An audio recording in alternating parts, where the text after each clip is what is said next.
Hermanos, pues siempre es emocionante comenzar un nuevo libro de las breves meditaciones. Y mi corazón está alegre, expectante en lo que nos espera a través del libro de Jueces, a través de la enseñanza que vamos a poder contemplar, la gloria de Cristo que vamos a poder saborear. Así que es fascinante. Hermanos, podríamos tardarnos mucho dando introducciones, pero no es el tiempo. Así que vayamos directo a tres cosas en las que me gustaría llamar su atención. Tres cosas, hermanos, que aprendemos de Jueces capítulo 1. Y la primera de estas es la siguiente. La iglesia depende de la obra de Dios para prosperar. La iglesia, el pueblo de Dios, prosperará y crecerá solo por la mano de Dios. El libro de Jueces no nos presenta muchas victorias, no nos presenta a Israel en buenas condiciones. Hay divisiones, hay peleas, hay derrotas, idolatría, pecados. Pero es interesante que Jueces comienza hablándonos de victoria. ¿Por qué es interesante? Porque, hermanos, esto nos asegura que la razón por la cual Israel va a ir de derrota en derrota no es porque algún líder murió. A ver, ¿iban de triunfo en triunfo y de victoria en victoria con Josué? ¿Cierto o no? Sí. Pero Josué muere, es lo que nos empieza diciendo el libro de Jueces. Ahora, ¿qué pasa en las primeras batallas que tiene Judá? ¿Qué pasa? Vence, hermanos, vence.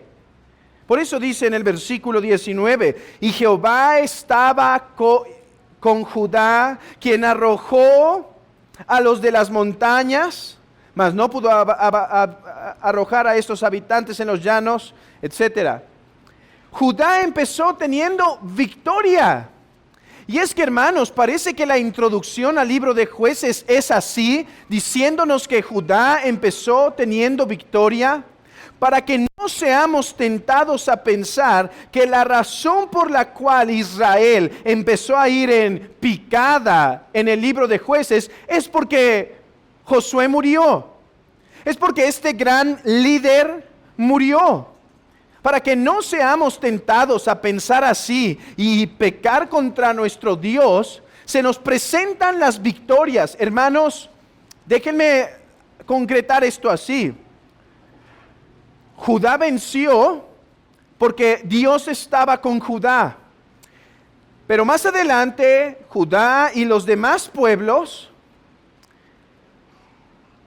y las demás tribus, quise decir, irán perdiendo, irán cayendo. ¿Por qué? Porque Jehová ya no estaba con ellos. Porque Jehová se apartó debido a su pecado. Y hoy aprendemos algo como iglesia. La iglesia va a prosperar, pero no porque resucite el apóstol Pablo, no porque resucite el gran Atanasio, no porque resucite el gran Spurgeon. La iglesia va a prosperar no porque un hombre va a estar al frente y va a ser el que va a ir dando la victoria. La iglesia va a prosperar porque Dios está con ella, hermanos. ¿Y cuál debe ser entonces la preocupación más grande de la iglesia? La preocupación más grande de la iglesia debe ser: ayúdanos a no apartarnos del camino para que tu presencia no se aleje de nosotros. Ayúdanos a no apartarnos, a no desviarnos. Si está este hombre y lo quieres usar, gloria a Dios. Si no está, gloria a Dios. Pero a ti es a quien te queremos sobre todo. A ti es a quien te buscamos sobre todo. Que hoy la iglesia entienda que las iglesias prosperan y avanzan no por causa de los hombres, sino por causa de Dios. Y por lo tanto, solo a Él es la gloria y por lo tanto, solo a Él es la fidelidad. 2. La importancia de la unidad en la iglesia para destruir a los enemigos del reino de Cristo.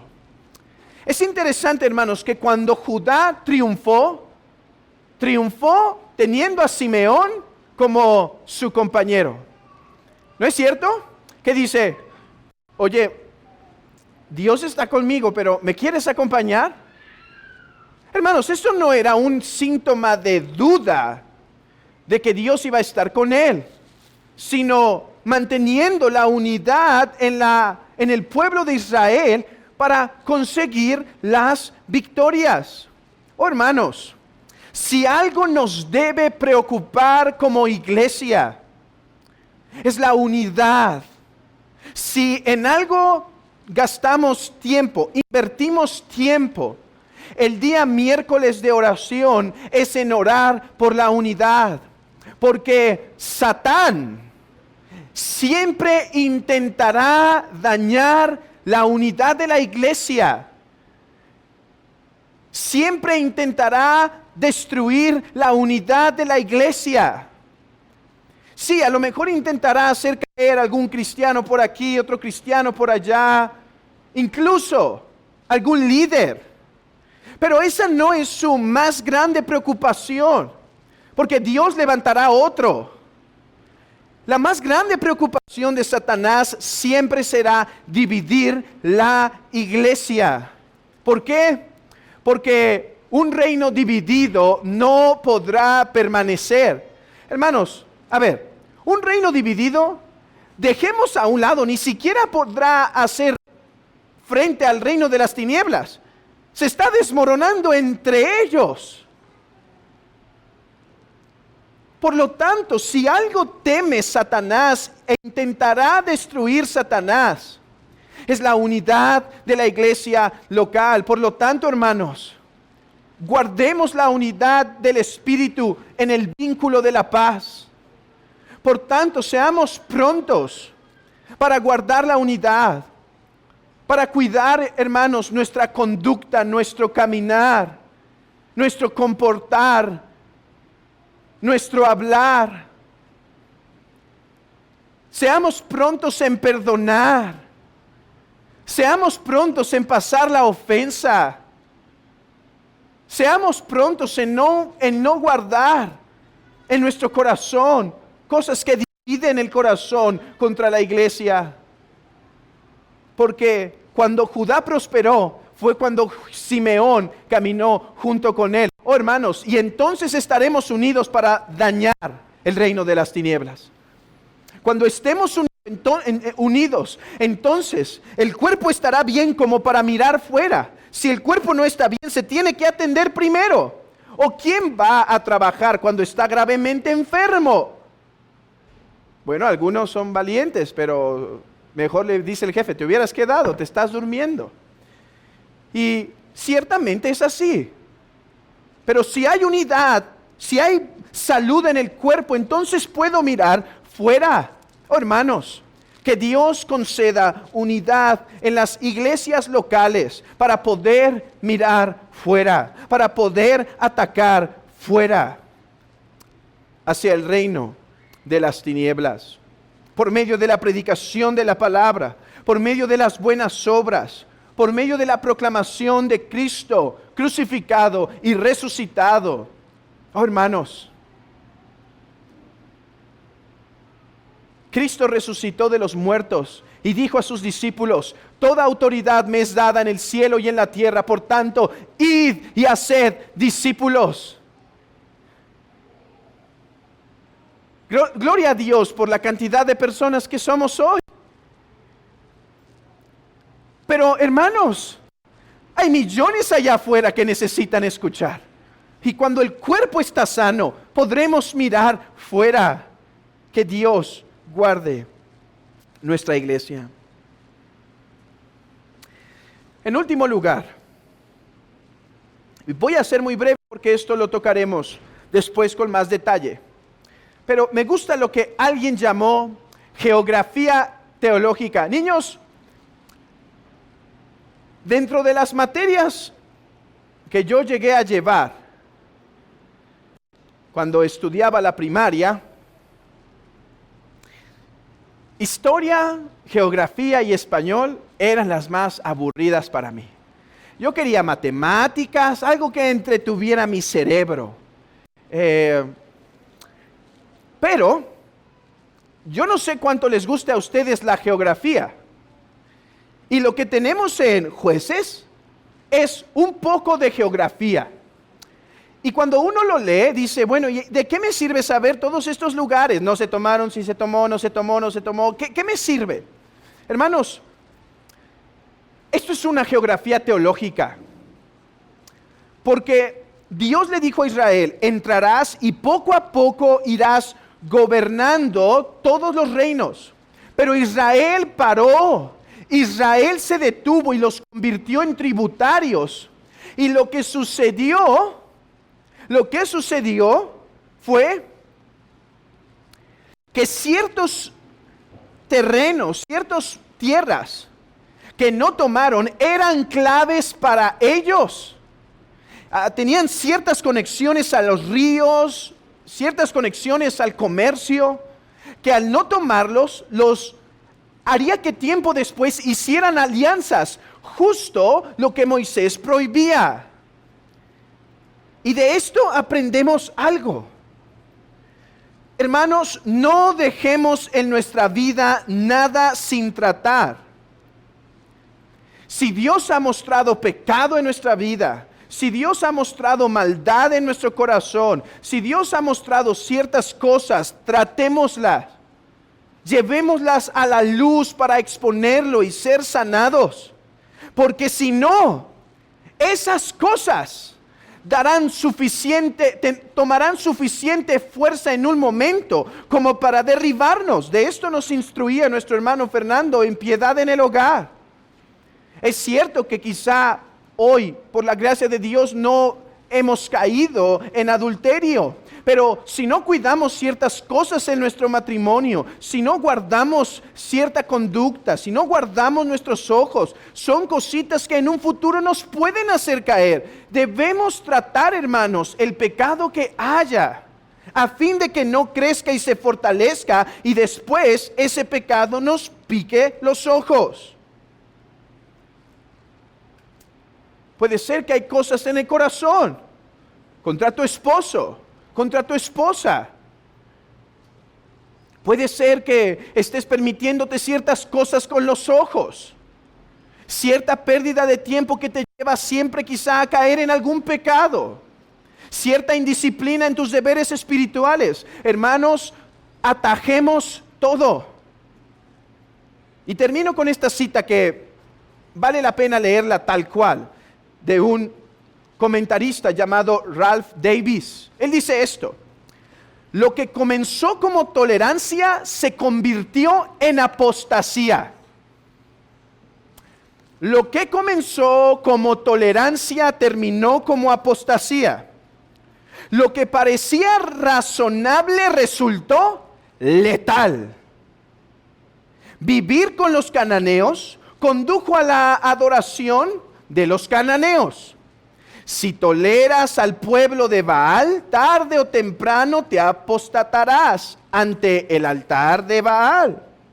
Después de todo, el Sinaí no humeaba cuando Israel no despojó a los cananeos. Ser fiel en lo muy poco difícilmente describe nuestra idea de una carrera glamurosa, Pero nada más importa en el reino de Dios que cada hombre se examine a sí mismo. ¿Qué hay hoy en tu corazón que has permitido? ¿Qué práctica, qué pecado, qué indisciplina espiritual se ha forjado? Que no estás tratando. ¿Qué cosa se ha guardado y ahora ha crecido suficientemente fuerte como para tumbarte, como para verte lastimado, como para verte tumbado? Hermanos, aprendamos de esto y atendamos el pecado que vemos en nuestras vidas.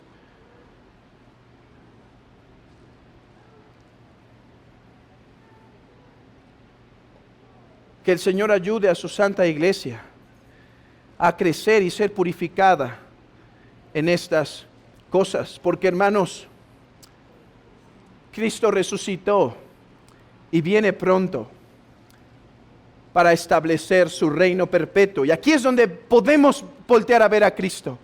Israel no pudo tomar la tierra prometida, oh mis amados hermanos, pero Cristo ha inaugurado cielos nuevos y tierra nueva. Ya los ha tomado. Ya los posee bajo su autoridad.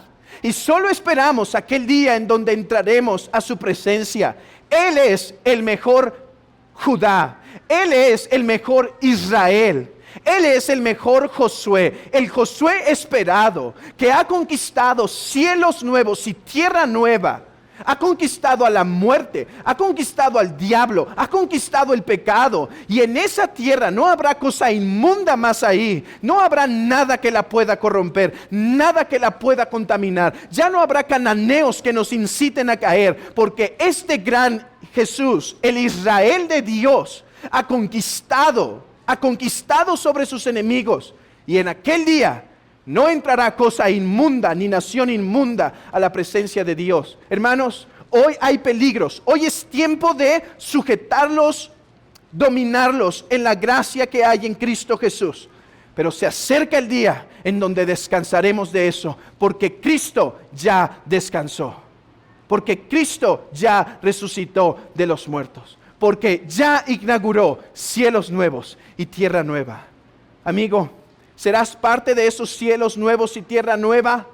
¿O serás tú de aquellos que sean quemados en esta misma tierra cuando Él venga y haga todas las cosas nuevas? ¿Serás tú de aquellos que recibirán el juicio de Dios en la tierra y en el infierno por la eternidad? Huye de la ira venidera. Cree en el Señor Jesucristo y serás salvo. Él es el autor de una nueva creación. Él tiene las llaves del cielo. Él tiene las llaves del mismo Hades. Y Él rescata a quien quiere. Ve a ese poderoso Salvador y serás salvo de tus pecados. Querida iglesia, aprendamos estas cosas para nuestra edificación. Que la obra prospera solo porque Dios la hace prosperar. Esto no es obra de hombres, sino de Dios. A Él sea la gloria. En segundo lugar, busquemos guardar la unidad de nuestra iglesia local para poder hacer daño a las tinieblas.